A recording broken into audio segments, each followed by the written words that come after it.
거룩하신 아버지 하나님, 거룩한 주일을 맞이하고 또 오늘 추수감사 주일을 맞이해서 하나님 앞에 감사하는 마음으로 예배할 수 있게 하심을 감사드립니다. 우리의 마음이 온전히 주님을 향해 있고 주님께서 우리 안에 역사하실 것들을 기대하며 나아가는 예배의 시간이 되도록 또 우리 예배자들이 되도록 인도하여 주옵소서. 우리가 떨어져 있는 자리에 있지만 그러나 주님의 거룩하신 성소에 함께 마음을 두고 주님께서 우리 안에서 역사하시는 일들을 바라보도록 인도하여 주옵소서. 모든 것 주님께 맡겨드립니다. 함께 하실 것을 믿고 예수님 이름으로 기도드립니다. 아멘. 함께 우리의 신앙을 고백하겠습니다. 우리의 신앙을 고백할 때 우리 마태복음 5장 3절에서 16절의 말씀을 품고 이 말씀이 우리의 삶 속에 온전히 실현될 수 있기를 기도합니다. 주님 앞에 그 마음으로 이 말씀을 같이 봉독하며 주님께 고백하도록 하겠습니다. 마음이 가난한 사람은 복이 있다. 하늘나라가 그들의 것이다. 슬퍼하는 사람은 복이 있다. 하나님이 그들을 위로하실 것이다. 온유한 사람은 복이 있다. 그들이 땅을 차지할 것이다. 의에 줄이고 목마른 사람은 복이 있다. 그들이 배에 부를 것이다. 자비한 사람은 복이 있다. 하나님이 그들을 자비롭게 대하실 것이다. 마음이 깨끗한 사람은 복이 있다. 그들이 하나님을 볼 것이다. 평화를 이루는 사람은 복이 있다. 하나님이 그들을 자기의 자녀라고 부르실 것이다. 의를 위하여 박해를 받은 사람은 복이 있다. 하늘나라가 그들의 것이다. 너희가 나 때문에 모욕을 당하고 박해를 받고 터무니없는 말로 온갖 비난을 받으면 복이 있다. 너희는 기뻐하고 즐거워하여라. 하늘에서 받을 너희의 상이 크기 때문이다. 너희보다 먼저 온 예언자들도 이와 같이 박해를 받았다. 너희는 세상의 소금이다. 소금이 짠맛을 잃으면 무엇으로 그 짠맛을 되찾게 하겠느냐?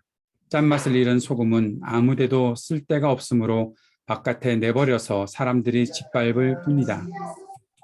너희는 세상의 빛이다. 산 위에 세운 마을은 숨길 수 없다. 또 사람이 등불을 켜서 마을 아래에다 내려놓지 아니하고 등경 위에다 놓아둔다. 그래야 등불이 집안에 있는 모든 사람에게 환히 비친다. 이와 같이 너희 빛을 사람에게 비추어서 그들이 너희의 착한 행실을 보고 하늘에 계신 너희 아버지께 영광을 돌리게 하여라. 아멘. 우리 함께 찬양 드리는 시간입니다. 우리의 마음을 다해서 주님을 높여드리도록 하겠습니다.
줄이고 목이 마르니 성령의 기름 부으소서.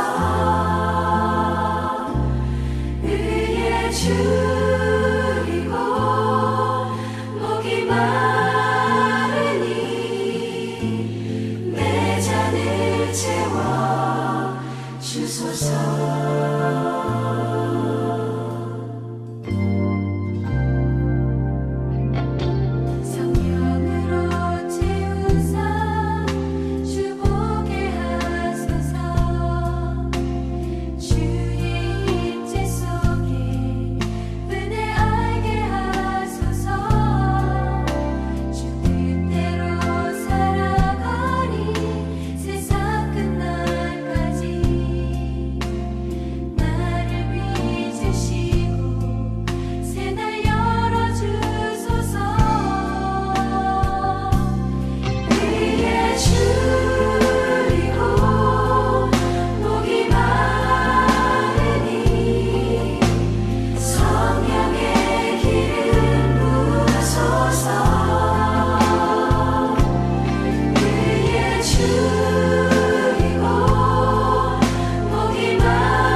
이 시간 우리가 함께 기도하는 시간을 가지려고 합니다.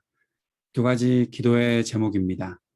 우리에게 주어진 삶의 자리에서 주님께서 허락하시는 길을 바라볼 수 있도록, 주님의 뜻을 온전히 이루어갈 수 있도록 지혜와 힘을 주옵소서. 함께 기도했으면 좋겠습니다.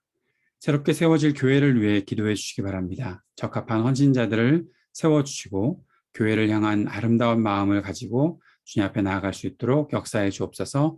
함께 기도하는 시간 갖도록 하겠습니다. 우리 잠시 한 마음으로 기도드리겠습니다. 주님의 은혜를 구합니다. 주님의 도우심을 구합니다.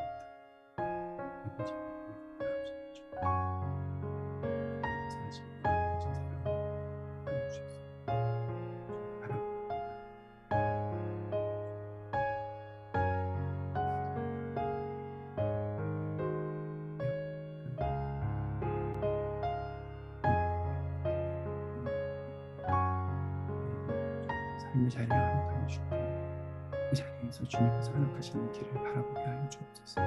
주님의 뜻을 온전히 이루어갈 수 있도록 지혜와 힘을 허락하여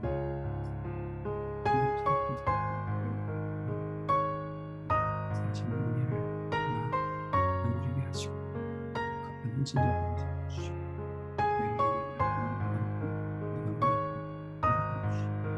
이렇게 주님께서 허락하시고 베풀어 주시고 인도하시는 길을 따라 아름다운 교회를 세워가는 우리가 되도록 인도하여 주옵소서.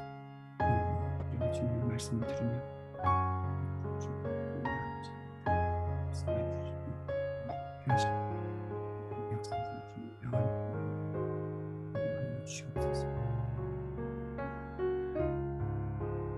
거룩하신 아버지 하나님, 우리 오늘 주님을 향해 감사드립니다. 주님을 바라보며 예배하는 예배자들 되게 하시고 주님 안에서 하나님을 예배하는 예배자들로 우리가 설 수 있도록 인도하여 주옵소서. 우리의 모든 삶의 자리를 복주시며 또 주님께서 지혜와 힘을 우리에게 허락하셔서 아름다운 하나님으로 세워질 수 있게 하시며 주의 뜻을 위해 온전히 세워지는 교회를 향해 나아가는 우리 모두가 되도록 인도하여 주옵소서. 우리 모두가 아름다운 마음으로 하나된 마음으로 오늘도 주의 말씀 가운데 나아가고 주님을 예배하며 헌신하는 귀한 은혜의 시간 또 은혜의 삶이 되도록 역사해 주옵소서. 감사드리며 예수님 이름으로 기도드립니다. 아멘. 오늘 우리가 함께 나눌 말씀은 시편 40편 1절에서 17절까지의 말씀입니다. 함께 읽고 말씀 나누도록 하겠습니다. 내가 간절히 주님을 기다렸더니 주님께서 나를 굽어보시고 나의 울부짖음을 들어주셨네. 주님께서 나를 멸망의 구덩이에서 건져주시고 진흙탕에서 나를 건져주셨네. 내가 반석을 딛고 서게 해주시고 내 걸음을 안전하게 해주셨네. 주님께서 나의 입에 새 노래를 우리 하나님께 드릴 찬송을 담아주셨기에 수많은 사람들이 나를 보고 두려운 마음으로 주님을 의지하네.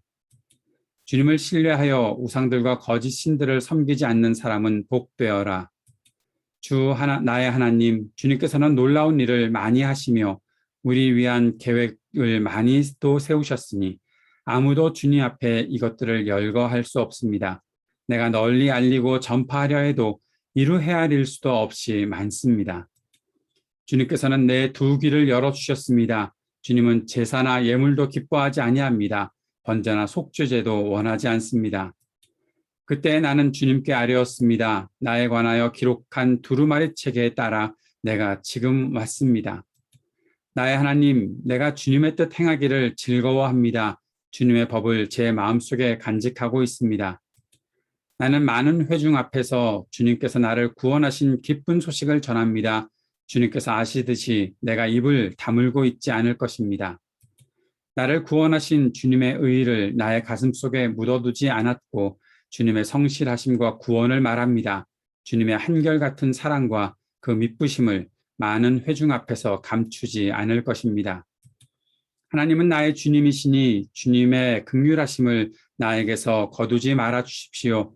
주님은 한결같은 사랑과 미쁘심으로 언제나 나를 지켜주십시오. 이루 다 헤아릴 수도 없이 많은 재앙이 나를 애워쌌고 나의 죄가 나의 덜미를 잡았습니다. 눈앞이 캄캄합니다. 나의 죄가 내 머리털보다도 더 많기에 나는 희망을 잃었습니다. 주님, 너그럽게 보시고 나를 건져주십시오. 주님, 빨리 나를 도와주십시오. 나의 목숨을 앗아가려는 자들이 모두 다 부끄러워하게 하시고 수치를 당하게 해주십시오. 내가 재난받는 것을 기뻐하는 자들이 모두 뒤로 물러나서 수모를 당하게 해주십시오. 깔깔대며 나를 조소하는 자들이 오히려 자기들이 받는 수치 때문에 놀라게 해 주십시오. 그러나 주님을 찾는 모든 사람은 주님 때문에 기뻐하고 즐거워할 것입니다. 주님께서 구원하여 주시기를 바라는 사람은 쉬지 않고 이르기를 주님은 위대하시다 할 것입니다. 나는 불쌍하고 가난하지만 주님 나를 생각하여 주십시오. 주님은 나를 돕는 분이시요 나를 건져주는 분이시니 나의 하나님 지체하지 말아 주십시오. 아멘. 오늘은 시편 40편 말씀을 통해서 하나님께서 우리에게 허락하시는 교훈과 또 우리가 다윗으로부터 받는 도전이 어떤 것인지 또 우리의 삶을 어떻게 새롭게 만들어 갈 것인지 이 어려운 현실을 살아가며 우리가 어떠한 믿음을 또 이 귀한 믿음을 어떻게 세워나갈 것인지 함께 나누는 시간을 가지고자 합니다. 다윗의 시를 읽으며 묵상할 때 우리가 잘 살펴보아야 하고 또 주의해야 될 것은 과거의 사건과 현실 그리고 미래에 대한 소망을 잘 이해하며 읽어야 한다라는 것입니다. 다윗의 시 안에는 자신이 겪었던 과거의 일들도 담겨져 있고 지금 현실의 일들도 담겨져 있고 그 안에서 또한 미래를 어떻게 소망하며 살 것인가에 대한 내용도 한꺼번에 나와 있는 것을 볼 수가 있습니다. 그렇기 때문에 우리는 그 일들을 잘 분별하고 살펴보면서 어떻게 이 시를 다윗이 기록했을까? 어떠한 마음가짐으로 기록했을까? 다윗의 마음속에는 어떠한 생각이 있을까? 또 다윗은 어떠한 믿음을 고백하며 주님 앞에 나아가고 있는가 살펴보며 도전을 받을 수 있을 것입니다. 1절 말씀에 보니까 다윗은 분명히 주님을 기다렸더니 주님께서 울부짖음을 들어주셨다라고 그렇게 말하고 있습니다. 나의 울부짖음을 들어주셨다. 내가 주님을 기다렸더니 나의 울부짖음을 들어주셨다. 아마 그 기다리는 가운데서 울부짖고 있었던 다윗의 모습이 있었겠지요. 그리고 그 후에 보면 다윗은 주님께서 행하신 일에 대한 감사함으로 주님의 구원을 전할 것입니다. 라고 말하고 있습니다. 8절 말씀에서 나의 하나님, 내가 주님의 뜻 행하기를 즐거워합니다. 라고 말했고 9절에서는 나는 많은 회중 앞에서 주님께서 나를 구원하신 기쁜 소식을 전합니다. 10절에서는 주님의 한결같은 사랑과 그 미쁘심을 많은 회중 앞에서 감추지 않을 것입니다. 라고 말하고 있습니다. 조금 전에 나의 울부짖음을 주님께서 들어주셨으니 주님께 대한 내 감사함으로 주님의 구원을 전할 것이다 라는 그러한 말씀, 또 그러한 고백, 다짐을 하고 있는 것이죠. 이 다윗의 다짐은 현재 진행하는 일이기도 하고 또한 앞으로도 그렇게 할 것이다 하는 그러한 고백입니다. 잠깐 그런 것이 아니라 앞으로도 내가 주님을 향해서 이러한 믿음의 고백을 가지고 살겠습니다 라는 고백이지요. 그런데 금방 이어서 다윗은 다시 어려움에 빠졌다라고 말을 하고 있습니다.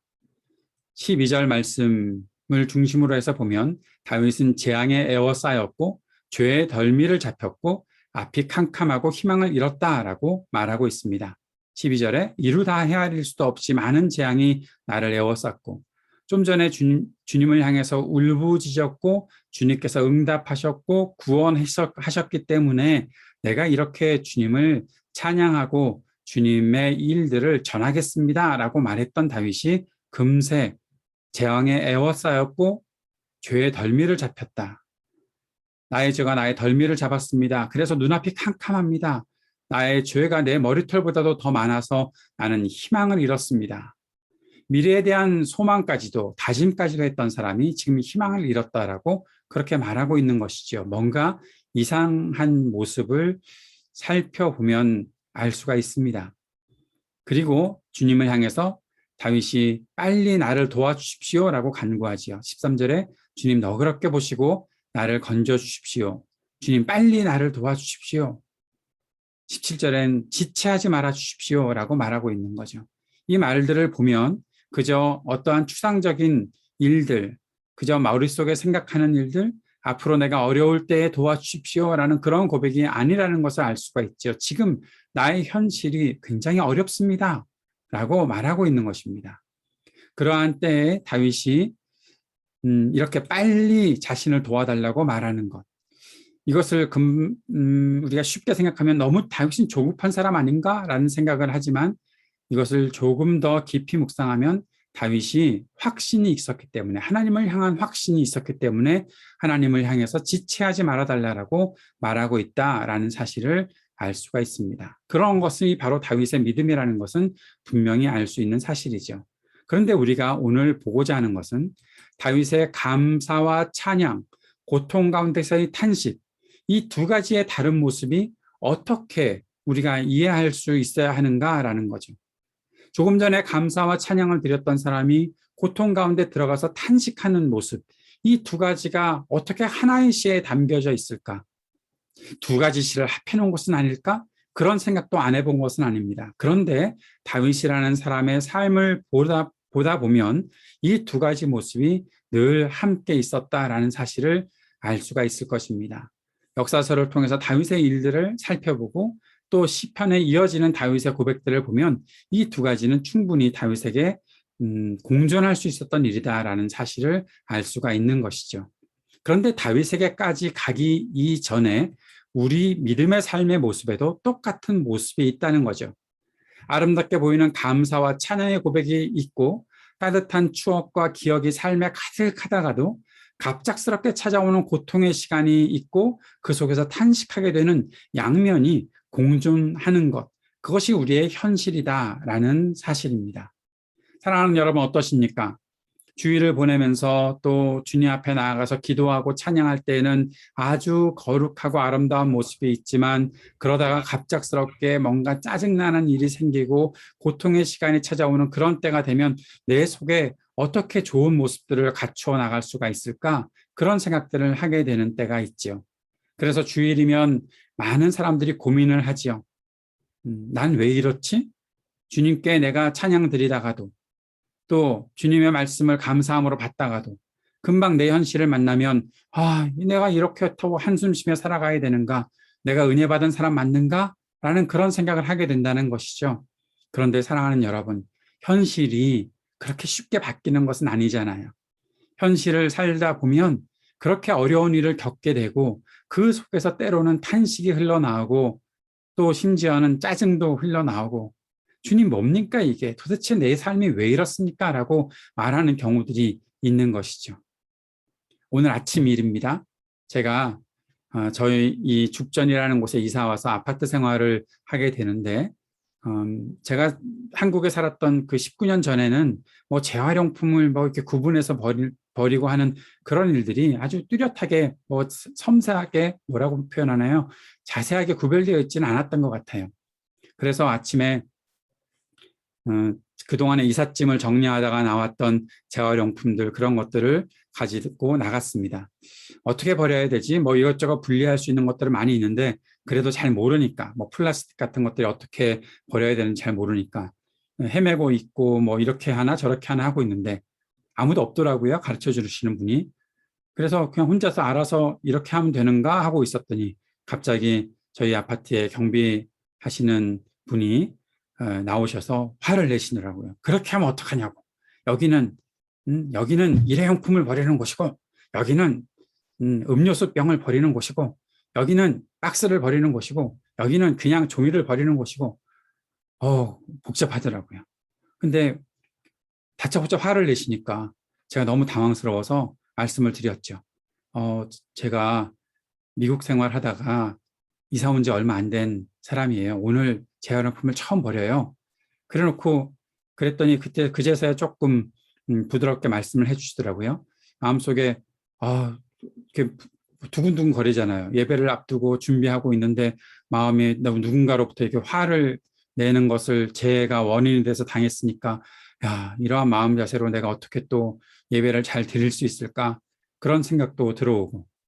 그런데 마침 제가 잊어버리고 오늘 미국에서 쓰던 뭐 다른 어떤 제품이 있어서 그것을 이렇게 아무래도 쓸 곳이 없는 것 같아서 그걸 내놓으러 나갔는데 그땐 저를 아주 부드러운 모습으로 웃으면서 대해주시면서 이거는 여기에다 버리는 거예요 라고 말씀해 주시니까 마음속이 이렇게 굉장히 평안해지고 하는 그런 경우들이 있었습니다.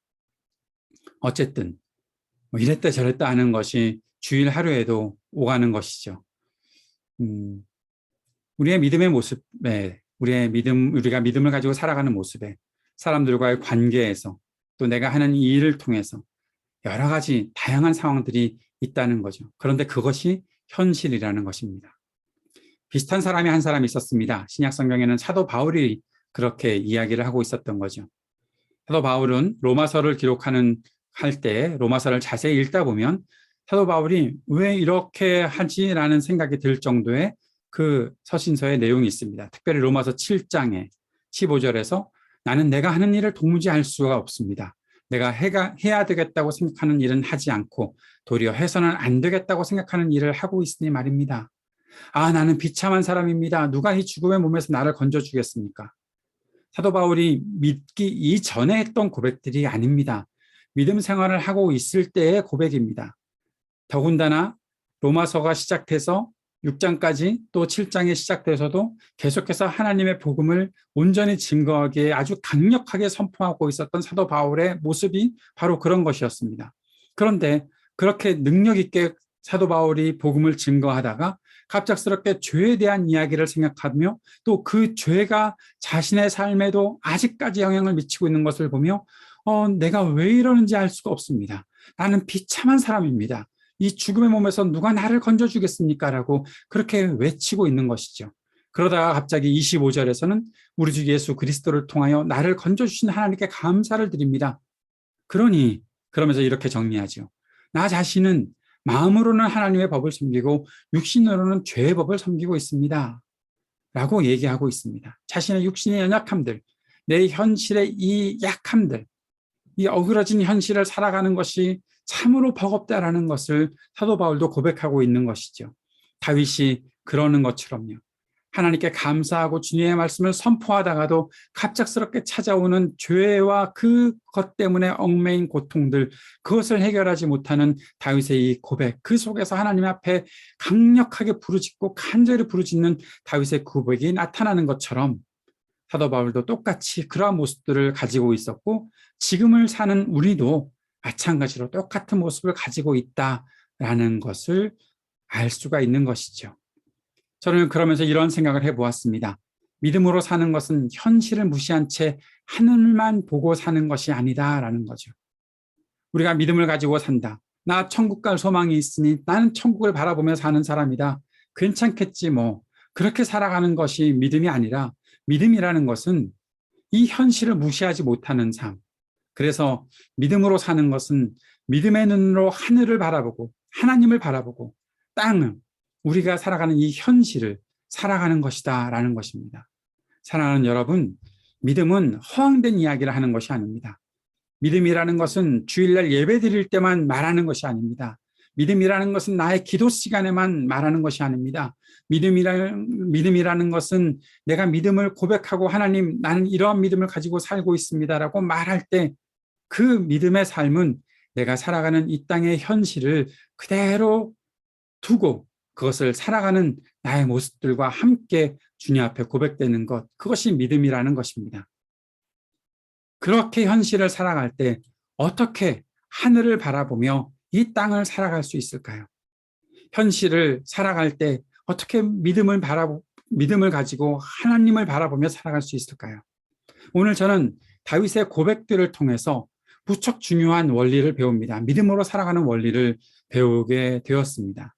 이것을 4가지로 정리를 할 수 있지 않을까 생각해 봅니다. 뭐 더 많은 정리들이 있겠지만 오늘 본문을 통해서 4가지로 정리해 본 것입니다. 첫째는 간절히 기다리는 것입니다. 다윗이 말하고 있었던 것처럼 간절히 주님을 기다렸더니, 믿음의 삶은 사실 기다리는 것이지요. 그리스도인의 소망이라는 것은 단지 생각하는 것이 아닙니다. 이렇게 되었으면 좋겠다라는 것이 아닙니다. 이렇게 바라는 것이 이루어졌으면 좋겠다라는 그러한 어떠한 생각하는 것이 아닙니다. 마음에 두고 있는 것이 아닙니다. 기다리는 것입니다. 사랑하는 여러분, 저는 기다린다는 것은 조금 더 적극적인 행동이라고 생각합니다. 기다리는 것은 가만히 있는 것이 아닙니다. 그것을 찾는 것입니다. 하나님께 사실을 찾는 것입니다. 하나님을 바라보는 것입니다. 눈 감고 잠이나 자면서 그저 기다리는 것이 아닙니다. 주인이 오시는 것을 기다리는 채로 준비하고, 내가 해야 될 준비가 무엇인가, 내가 갖추어야 될 것이 무엇인가, 그렇게 하나씩 판단하며 기다리는 것, 그 기다림이 바로 믿음의 삶이라는 것이죠. 하나님께서 내게 약속해 주신 것이 있어, 이루실 것이 있어, 그것을 간절히 기다리는 것이 믿음입니다. 여러분의 기다림은 어땠습니까? 그저 저절로 이루어지겠지, 뭔가 잘 되겠지, 그렇게 쓰면 좋겠는데 라는 식으로 기다리셨습니까? 만약 그랬다면 오늘부터 그 기다림의 태도에 한번 새로운 변화를 이루어 보십시오. 내가 준비해야 될 것은 무엇인가? 내가 해야 될 것은 무엇인가? 나는 어떻게 주님의 약속을 기다릴 수 있을까? 어떻게 기다리는 것이 주님께서 좋아하시는 태도일까 생각해 보는 것이죠. 2번째는 울부짖는 것입니다. 울부짖는 것. 맨날 어떻게 울부짖으며 살 수가 있어? 목 쉬겠네. 예, 그러한 울부짖음이라기보다는, 그러한 울부짖음도 포함되지만, 울부짖는다는 것은 믿음의 삶에 간절함이 동반되고, 간절함이 있는 사람이 바로 울부짖게 되는 것입니다. 기도에 있어서 울부짖는다는 것은 나의 기도를 들어주실 대상을 향해서 힘을 다해 요청하는 것입니다. 여기에서 하이라이트는 나의 기도를 들어주실 대상을 향해 힘을 다해서 요청하는 것이다 라는 거죠. 울부짖는다는 것은 단지 소리쳐서 스트레스를 해소하는 것이 아닙니다. 내가 소리를 질러서 뭔가 해결해 보려는 그러한 것을 말하는 것이 아닙니다. 소리 지르는 것은 없어도 되는 일이에요. 그런데 울부짖는다는 것은 분명한 대상이 있는 것입니다. 하나님께서 나의 기도를 들어주실 것이니 주님을 부르는 것입니다. 예레미야서에서 부르짖으라 내가 내게 응답하겠고 말씀하셨을 때 그 부르짖는다는 것은 너 소리가 너무 작아, 조금 더 소리를 키워봐, 소리를 높여. 그 말이 아닙니다. 나를 향해서 네가 부르짖어야 하는 것이다. 나를 불러야 하는 것이다. 나의 기도를 들어주실 하나님을 향해서 힘을 다해 요청하는 그 부르짖음이 바로 울부짖는 것이죠. 그래서 울부짖는다는 것은 지금 나의 믿음이 생명력이 있다는 것을 나타내는 것이기도 하다라는 것입니다. 지금 내 믿음이 가만히 있는 믿음인가? 아니, 거의 죽어가는 믿음인가? 아니지. 내가 살아있지. 내가 지금도 주님을 향해서 부를 수 있지. 그 소리가 크던 작던 나의 간절함과 힘을 다해서 부르짖을 수 있지. 요즘 사람들이 이 영끌이라는 말을 한국에서 쓰더라고요. 영혼까지 끌어모은다라는 말을 쓰는데, 우리의 영끌은 뭐 집을 사기 위해 뭐 어떤 주식 투자를 하기 위해 영끌하는 것이 아니라 바로 나의 간절한 것을 주님께 온전히 아뢰기 위해 그렇게 울부짖는 일들이 있어야 한다는 것이죠. 그렇게 내가 할 수 있다면, 지금 내가 그렇게 할 수 있다면 나에게 생명력이 있다는 것을 나타낼 수 있는 증거가 아닐까. 세 번째는 간직하는 것입니다. 간직한다.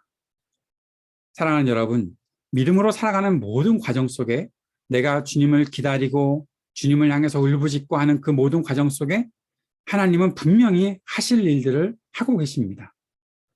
보여주고 계십니다. 말씀하고 계십니다. 그래서 믿음으로 사는 것의 가장 중요한 힘은 하나님의 말씀과 하신 일들을 마음과 삶에 간직하는 것이 된다는 거죠. 내가 하나님의 말씀을 마음속에 간직하는 것, 내가 하나님의 하신 일들을 마음속에 간직하는 것, 내 삶에 간직하는 것, 이것이 나에게 큰 에너지가 된다는 것입니다. 간직한다는 것은 무엇입니까? 어떠한 특별한 장소에 보관하는 것이 아닙니다. 삶의 어떤 시간이나 장소에서도 활용할 수 있도록 늘 가지고 다니는 것을 말합니다. 오늘 집을 나갈 때 전화기를 들고 나가시겠죠? 지갑을 챙겨서 나가시겠죠? 내가 필요한 것들, 내가 오늘 사용할 것들을 가지고 나갔겠죠? 가방에 그런 것들을 넣겠죠? 이것이 간직하는 것이다. 저는 그렇게 생각합니다.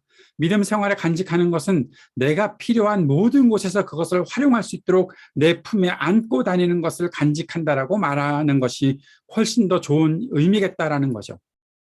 집안에 금고에 가두어 놓고 내가 있는 어떤 곳에, 내가 아는 어떤 곳에 보관해 놓는 것이 간직하는 것이 아니다라는 거죠. 하나님의 말씀을 지속적으로 듣고 배우고 암송하고 연구하고 묵상하면 하나님의 말씀이 내 삶에 심기게 되고 늘 간직할 수 있게 되는 것입니다.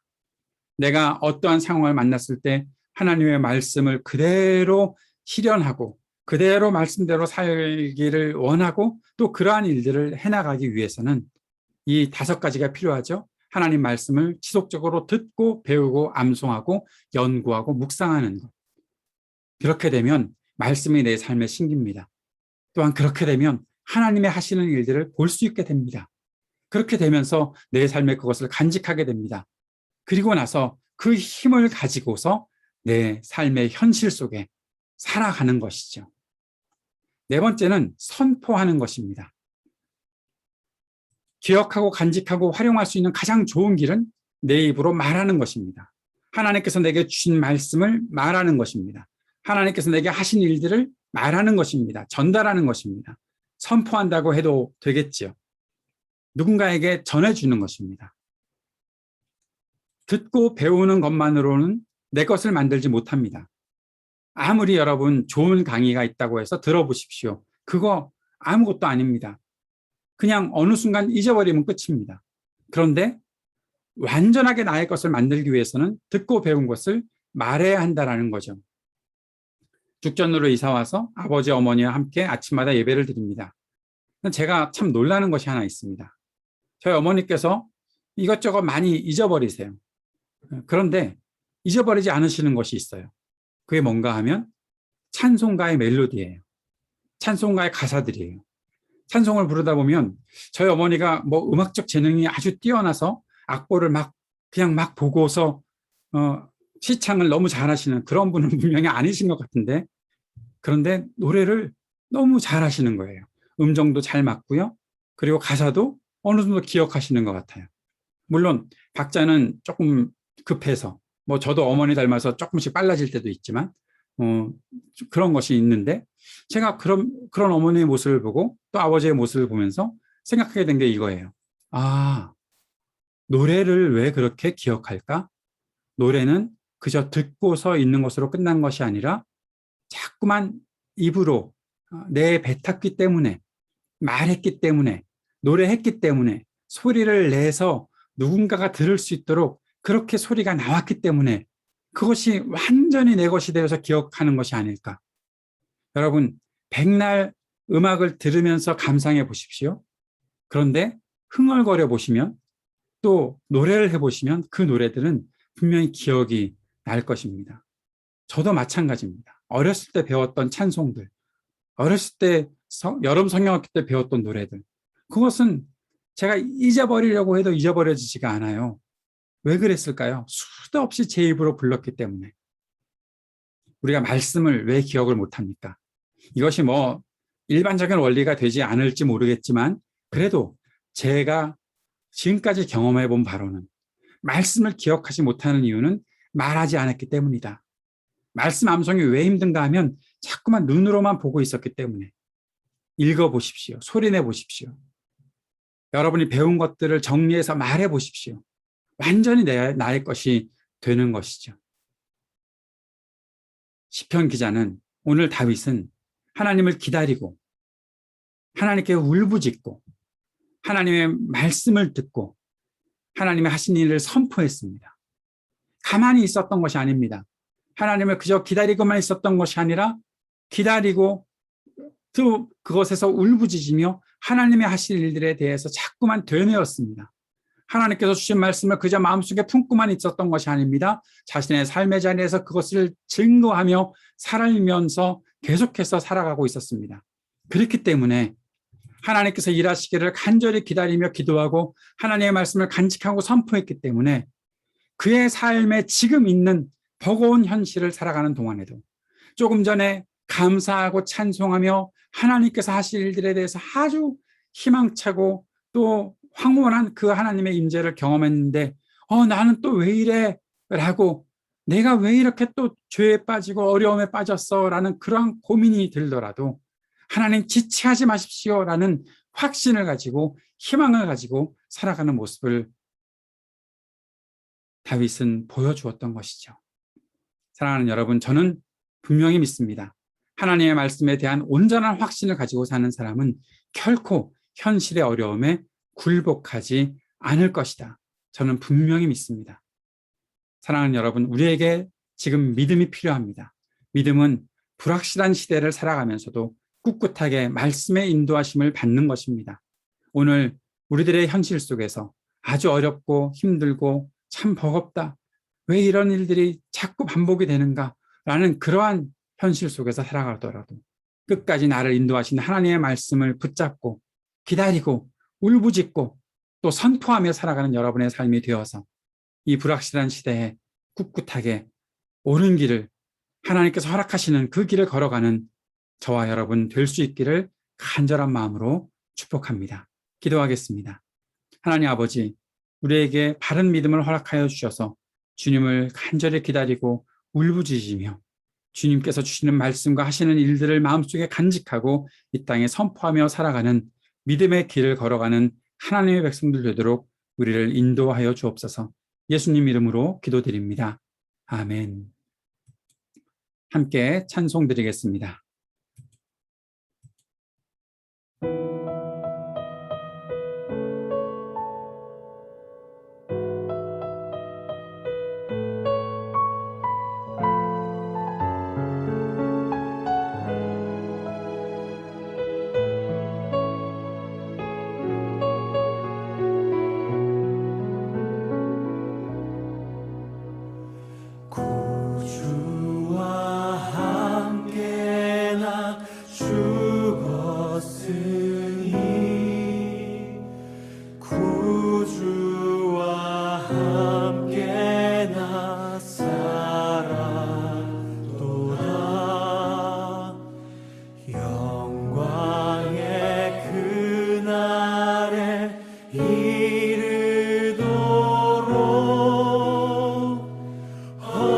언제나 주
축복하는 시간입니다. 함께 이 시간에 같이 서로를 축복하며 저와 여러분이 같이 이 축복의 기도를 나누도록 하겠습니다.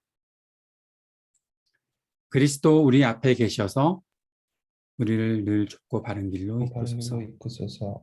그리스도 우리 곁에 계셔서 우리 우리 손을 손을 붙드시고 붙드시고 용기를 주소서. 주소서. 그리스도 우리 아래에 계셔서 우리가 우리가 넘어질 넘어질 때 때 받으시며 희망 잃지 않게 하소서. 하소서. 그리스도 우리 위에 계셔서 우리 우리 일상의 모든 순간을 거룩하게 거룩하게 하소서. 그리스도 우리 안에 계셔서 우리가 우리가 그리스도의 그리스도의 열매를 맺게 맺게 하소서. 성삼위 하나님 항상 우리와 함께 처음과 처음과 같이 같이 지금도 그리고 영원히 아멘. 아멘. 예, 예배를 마칩니다. 오늘도 같이 예배에 참여해 주신 모든 분들 감사하고요. 또 줌으로 같이 예배 드리신 우리 재진 형제에게도 감사드립니다. 유튜브로 같이 예배 드리신 분들 서로 인사 나눠주시면 참 좋겠습니다. 여러분이 댓글창, 채팅창에 글을 남기실 수 있으면 서로 인사 나눠주시면 구독, 좋아요를 누르는 것처럼 예배를 인도하는 저에게 크게 힘이 될 것이라 생각을 합니다.